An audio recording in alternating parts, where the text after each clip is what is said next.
All right, welcome back. So today we're going to tackle something our brains are, well, just not built to handle.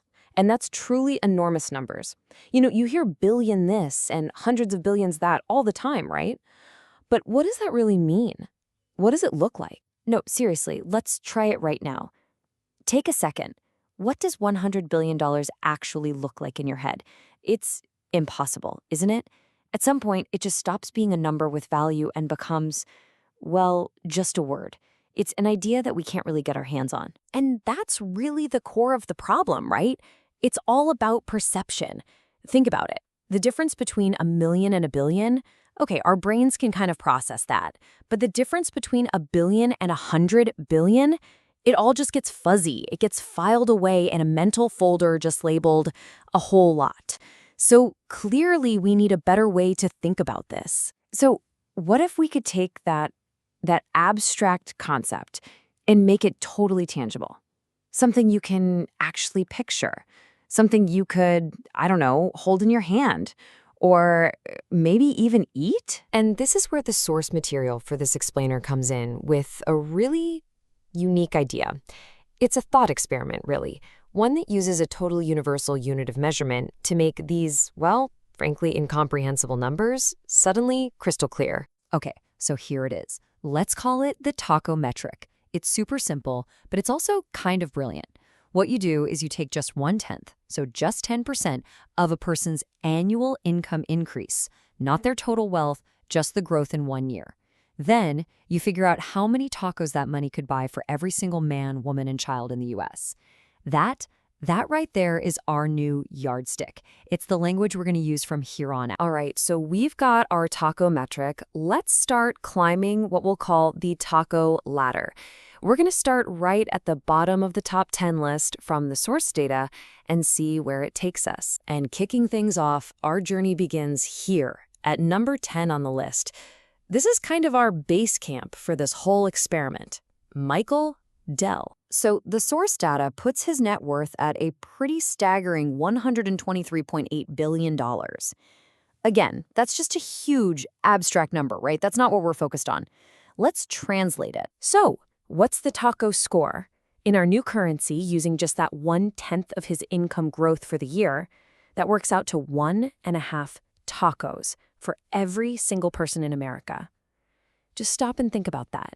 That's a taco and a half for you, for your neighbor, for literally everyone, from just a tiny slice of one guy's income growth for 1 year. Now, you're probably thinking, okay, I get it. The next person will be 2 tacos, then 3, then 4. But no, that is not at all what happens. The scale doesn't just climb from here. It absolutely explodes. The gap between the bottom of this top 10 list and the very top is just, wow. And this chart here just lays it all out. Look at this. We start down here with Michael Dell at 1.5 tacos. By the time we even get to the middle of the pack, number 5, Larry Page, we're already at 6.6 tacos. And then that jump to number 1, it's just on a completely different planet.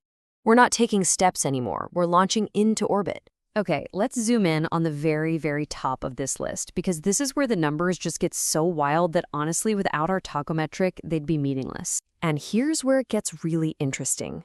A little wrinkle in the data. So according to the source, Jeff Bezos actually has a higher total net worth. But remember, our metric isn't about total wealth. It's about the increase in a single year. And when you look at it that way, Mark Zuckerberg actually pulls ahead with a higher taco score, 17.6 tacos compared to Bezos's 14.6.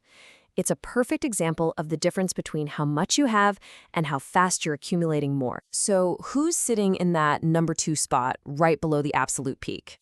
That would be Larry Ellison. And his taco score? It actually jumps past both of those guys we just talked about. We're at 18.3 tacos for every American. Let's put that in perspective. We're talking about a nationwide taco party that's almost 12 times bigger than the one we started with back at our base camp. And that brings us to the summit, the very top of the mountain, the number 1 spot on the list, Elon Musk. But hold on. Before we get to his final taco score, you just have to see this number from the source material. Based on his income growth for the year, it breaks down to an hourly income of about $72 million. Let that just sit there for a second. $72 million every single hour. So what does that incredible hourly rate translate to in our final taco score? It's a truly mind-bending 21.8 tacos for every person in the United States. Think about that. That's enough tacos for everyone in the country to have one every single day for 3 weeks. And remember, that's funded by just 10% of one person's income growth in 1 year. So let's just recap. Where have we been? We climbed this ladder all the way from 1.5 tacos to almost 22. We took these totally abstract numbers, these billions and billions, and turned them into something we can actually picture.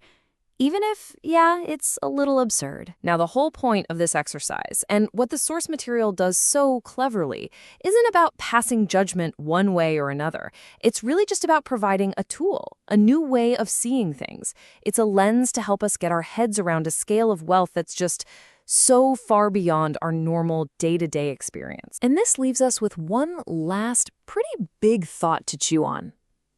Everything we just looked at, remember, that was just a tiny fraction, just 1/10 of a single year's increase in wealth, and for only 10 people. So it kind of makes you wonder, right? If this tiny, tiny slice of the pie is this massive, what on earth does the whole picture look like? Something to think about.